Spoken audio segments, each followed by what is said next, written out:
But let's go ahead and move on just to this next part right here. We were just talking about phase 5. But now let's talk about phase 6. And Elliot, yeah, man. Who's that, 2030?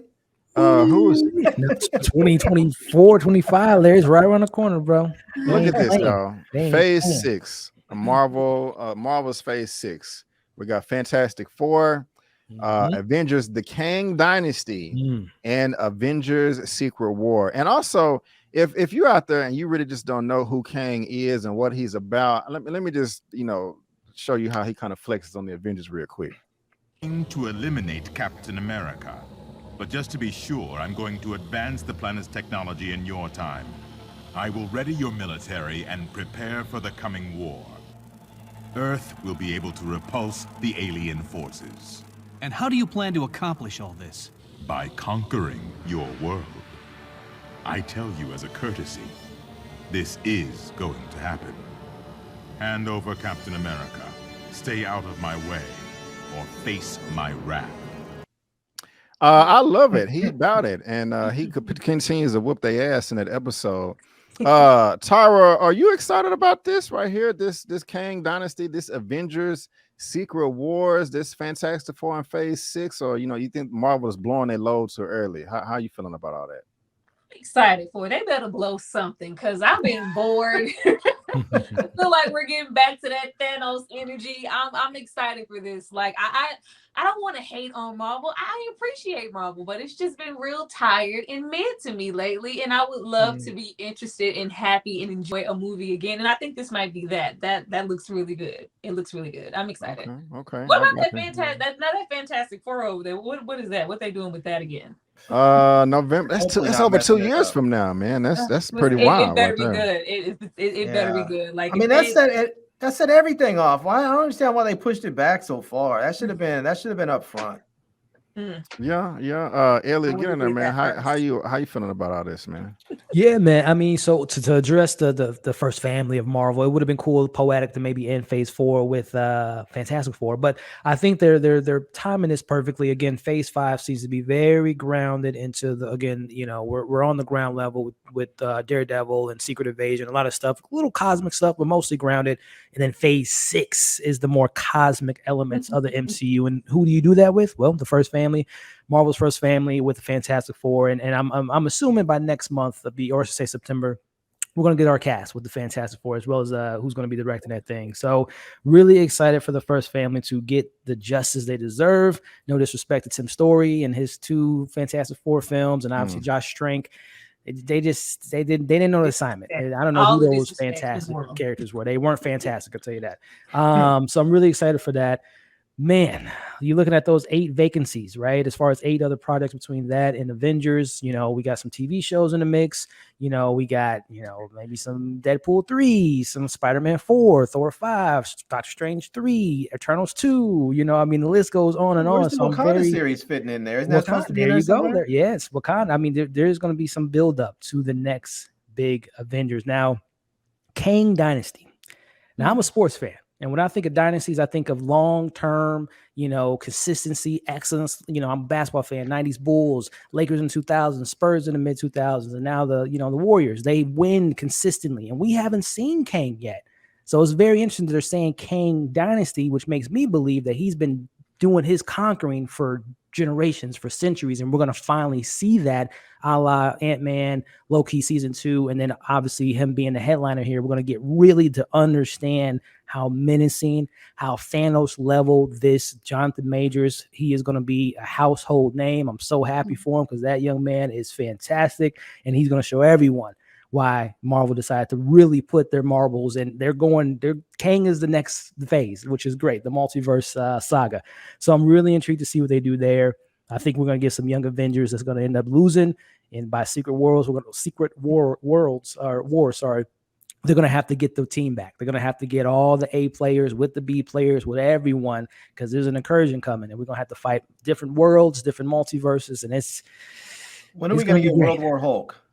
Well, it might be in there somewhere, Larry, because they're going to need a Hulk. They're going to need a Red Hulk. They're going to need a Savage Hulk. It's going to be crazy, Secret War. So I'm here for this God-level Phase 6. And only thing I will say, and I'll finish on this, I have a feeling they're going to push Secret Wars back because 6 months between one Avenger to the next Avenger film seems to be not enough time to breathe and really understand the ramifications of an Avenger type level, which I do think Kang will beat the Avengers. I have a feeling they're going to push that Secret Wars back maybe to 2026. Before I come to Kim, I agree, Elliot. I think not only are they going to push back Avengers Secret Wars, I think they're going to push back Kang Dynasty as well. I still think there's more films, solo films and shows that they can put in there just to build it out more. Because what else we are still in Phase 4. We just talked about Phase 5. Where's Armor Wars at? That's not on here. Yeah, that dropped off, I think. Yeah, so the creator did say on his Instagram that they're still working on it, but I think they might rearrange it and do something a little bit different. But it is still coming, it's just not a part of the slate, unfortunately. And we still need Doctor Strange 3. We still need Shang-Chi 2. We also still need to bring Ghostwriter and the Punisher in here as well. And all these other street level heroes. But we'll see. Kim, how are you feeling about this Phase 6 right here and the Avengers and all that? It's fine. I was looking for one thing. I was looking for some X-Men. Yeah.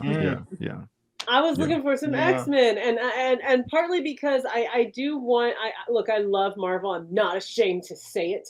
I love Marvel, and I love it more than DC. But I have been getting a little bit of fatigue with all the shows, and now it's on streaming. And I really feel like even though X-Men is a part of the global Marvel family, I feel like bringing in their stories gives us a little bit of a break from the regular Avengers. It gives us a little bit of a break while still keeping it in the family. And I think in order to keep Avengers fresh, in order to make sure people aren't getting overwhelmed, especially with the show She-Hulk, I'm really worried it's going to make people feel very, very super overwhelmed. I want one of those missing spots to be X-Men. It's time. Let's do it. There's so many amazing stories to be told under the umbrella of the X-Men. But also what's interesting about the Kang Dynasty and the fact that we're getting so much Kang is that I agree with you, Brandon, that there's got to be, in Quantumania, much like the ending of Infinity War, what I loved about the Infinity War is that your favorite superhero gang lost. They did not win. And I loved that. Not because I don't love our heroes, but because I'm like, show everything about war. Show everything about the battles. You win some, you lose some. And our heroes, luckily, they win the big ones, but show more about the losses. And with Kang having a dynasty, I agree with what you said, that we might be seeing a dynasty. That's a long time. So how much of his rule? Well, I think we're going to see him, Quantumania, they're going to lose in the end. And Dynasty is not going to be about a straight up fight. It's going to be about being oppressed under his system and having to work your way from the bottom all the way out of his dynasty. And for that, I look forward to that. And I am excited about that. B, I think you mentioned an important point about the street level heroes. And I think they really need to bring them back in, like Jessica Jones and Luke Cage and Iron Fist, because we have all the people that are up there doing the big, intergalactic, multidimensional battles. But who's going to protect the old lady who just got her Social Security check snatched? You know? Right. And I think Spider-Man's gone. Yeah, and I think that does it. It helps alleviate some of that fatigue to get rid of all the big, gigantic fights with the spaceships and everything going off. Instead, you just have, Luke Cage standing in front of an old lady while some thug unleashes 15 shots on him. Right. Or Jessica Jones, who Jessica Jones is it up because she's just kind of crazy. But in Iron Fist, just get a different Danny Rand. But I feel like they should bring those back. I mean, they're already setting it up with Daredevil. Just bring them back, bring in the Punisher, and I feel like develop those characters a little bit, because I don't feel like people really know them. I feel like some people got to know them through the Netflix series, and I feel like they didn't. Now that Disney has them, do it again. Right on. And since we're talking about Avengers Infinity War, not Infinity War, but Dynasty and stuff, A lot of people have been speculating, like, okay, are the Russo brothers going to be involved in this? Are they going to be making this? And let's just hear what Kevin Feige has to say about that. Y'all hit a 1 in the chat, or y'all give me a thumbs up if you can hear this. Not connected to it. They have been, I think, very direct about that. I think we love them, they love us. We want to find something to do together. But it's not this. So you heard it from the Kevin Feige man, his mouth. I can't even talk. Goodness gracious. You heard it from the man himself that the Russo brothers are not going to be directing this. They could be lying. You know, I mean, stuff does get changed around, but this article right here is from Deadline as well. And so, guys, if you're watching this via live on the replay, there's a link to that in the description box below for you to read at your own leisure. And so, does anybody have any further comments as far as Phase 6 is concerned? I want Anton Fuqua to direct one of these. Okay, I'm not mad at that. I like that idea. I really love that idea. I'm not mad at that. I'm wondering, do you guys? I do have a question, Brandon. I know a lot of people didn't like Eternals. I know that. Do you think one of these slots could possibly be Eternals too? Because as we saw, you know, one of the Kit Harington's character is going into Blade, and there might be a Blade connection there. Do you think one of those empty spots is for Eternals, or do you think they're like going to really wait till a while? Because another thing with the Eternals is all the actors are much older than the usual Avengers. So I think this is about half of what they're showing us, because you just made up a point. Eternals 2, Shang-Chi 2, Doctor Strange 3, Armor Wars, and then you also have to think about stuff that they're not telling us. We also have D23 coming up in a couple of months, and so you know they're going to be announcing some stuff there too. They need the Howard the Duck feature. No. Howard the Duck movie. No, Howard the Duck.